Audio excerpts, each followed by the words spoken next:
An employee applying for her company's talent development scheme is asked in an interview for the scheme if she plans to start a family, and she replies, yes, she's keen to do so soon.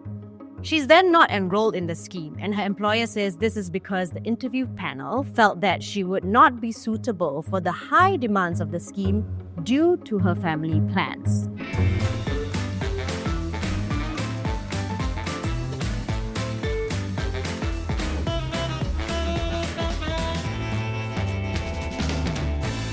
God people say workplace discrimination is a thing of the past, and while statistics show that it has been on a decline, the bigger question is, what is workplace discrimination and why should it matter to you? This is God People Say, a talk show where we provide a space for open conversations about topics often left unspoken. I'm your host, Munah Bagharib, and today we are talking about a very important topic, which is workplace fairness. Now, Ministry of Manpower is introducing the workplace fairness legislation to build fair workplaces in Singapore. And I've got 4 guests with me who will be talking about workplace fairness and the potential benefits of this legislation. All right, so Annabelle, let's start with you. So what is workplace fairness legislation? So the Workplace Fairness Legislation, or WFL in short, seeks to protect job seekers and employees from the more common forms of workplace discrimination. So actually, this is not the first time that we are doing this. We have been on a journey for many years with our tripartite partners, and we have been building this fair workplace culture and norm. In particular, we want to preserve and improve on the existing fair and harmonious workplace norm that we have in Singapore. So then why is MOM deciding to introduce WFL? So we want to provide legal backing to our existing framework. And in particular, we think that it is very important for us to focus on education so that we don't just have a law, but we focus on the norms and the mindset changes that we want. And there are 3 points that I want to share. So first is, we've talked a lot about fair merit-based workplaces, and that is something we want to reinforce. The second thing is actually in terms of providing more avenues for recourse and redress. And the last point, I spoke about workplace harmony. So what we want to do with the law is to actually provide a safe, constructive space for the employers and the employees to come together to discuss their grievances. So how is workplace discrimination defined under this legislation? So workplace discrimination is defined as any adverse employment decision based on any protected characteristic. So when we say adverse employment decision, what we mean is things like you're not being hired, not being sent for training, not being sent for promotion, or even dismissed. We realize that discrimination at its root is a mindset issue. Actually, the protected characteristics under the workplace fairness legislation cover about 95% of all the complaints on workplace discrimination that TAFEP and MOM have received. So we are very familiar with such cases and would be quite confident in handling such cases. Also, the protected characteristics actually support Singapore's wider social and economic objectives. So as we all know, Singapore is an aging population. So what that means is that there could be individuals that would like to work longer into old age.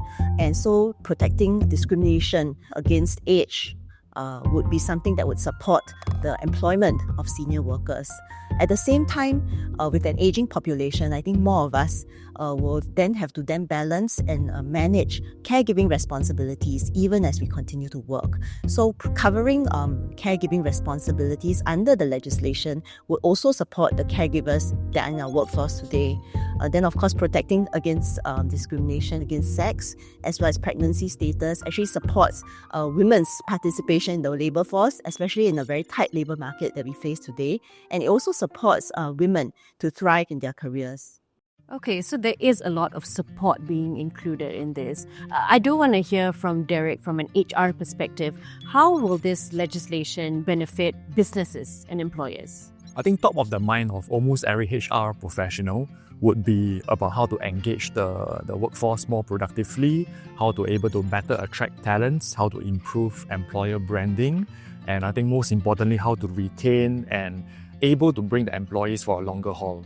So what we believe is that this workplace fairness legislation is actually having the potential to be able to gel these factors together to send a very clear message to current employees and would-be employees that this is an organization that stands firm on its ability to capture and retain the best talents.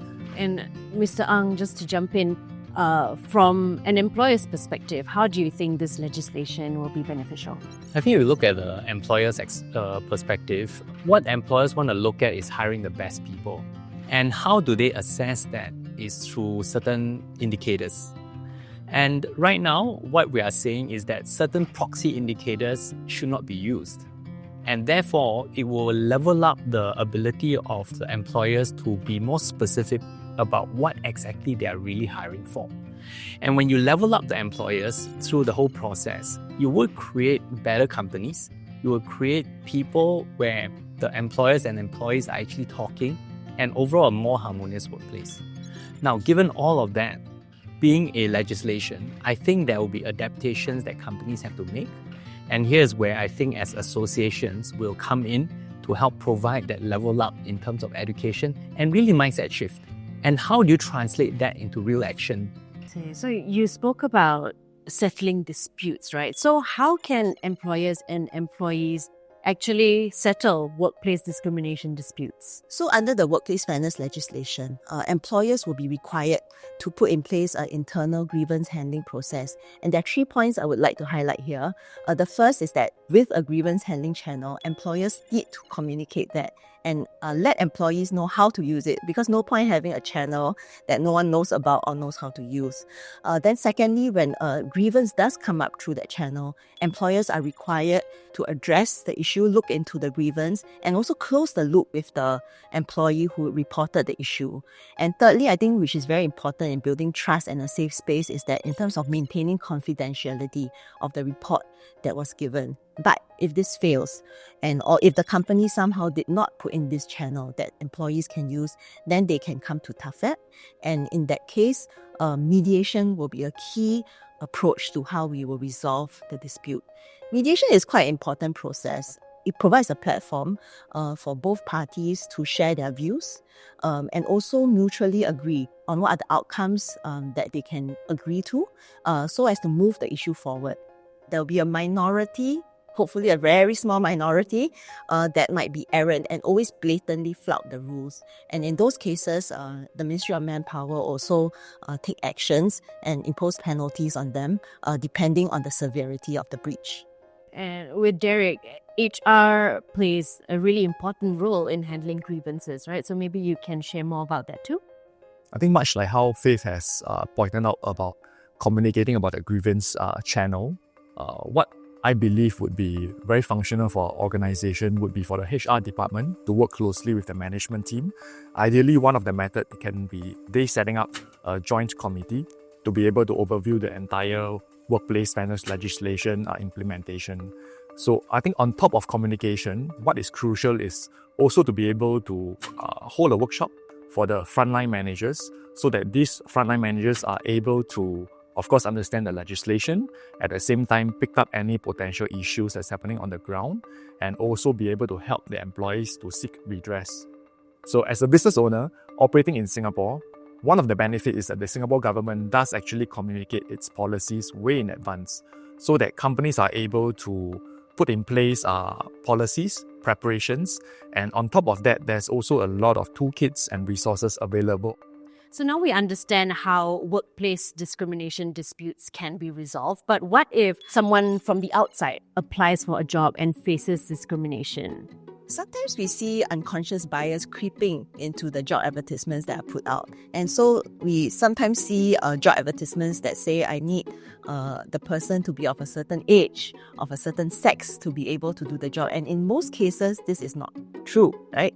The second way in which a job seeker may experience workplace discrimination could be at the job screening or the job interview phase. And this happens sometimes when, for example, the employer or HR asks for a person's age, right?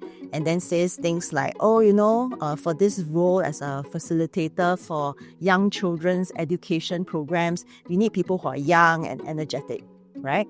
And this may then come across as the remark that does touch on age, which is a protected characteristic, as well as demonstrates that, hey, something was said that resulted in me maybe not getting the job. Then TAFEP would be the place to go In addition to that, when it comes to the selection and interview phase, what we would also recommend HR professionals to adopt is the blind recruitment method, such that before sending out the resume to the hiring manager, what the HR manager could actually have been doing would be to remove away the personal information, such as the name. The name itself could be telling of the gender, the age, can remove away marital status, and maybe even removing the photo. So this allows the hiring manager to be able to also use a more fair and inclusive hiring decision when it comes to judging the candidate based on their track record, based on their experience. Okay. And to Faith, how do you think employers can hire fairly? I think the first step is to actually be quite familiar with what is required under the tripartite guidelines as well as the legislation. And at TAFEP, I think we have quite a lot of resources, either templates for how to draft the job advertisement, interview question templates as well, which employers can tap on in terms of conducting interviews that really tease out what are the qualities, skills, knowledge, experience of the candidate. Those are the focus of what a fair hiring exercise should be. Yeah, if I may add, I think there's a whole bunch of training and practice and scenarios that we have to go through, because if you hear just from these scenarios, this is something that many people can easily slip into. And I think that training is critical. Thank you so much for being on this episode of Got People Say, and thanks for sharing great insights on the upcoming workplace fairness legislation. I hope you've learned more about the legislation and how you can be protected from workplace discrimination, and if you are an employer, how to create a more harmonious workplace. Till then, I'm Munah, and this is Got People Say. See you in the next episode.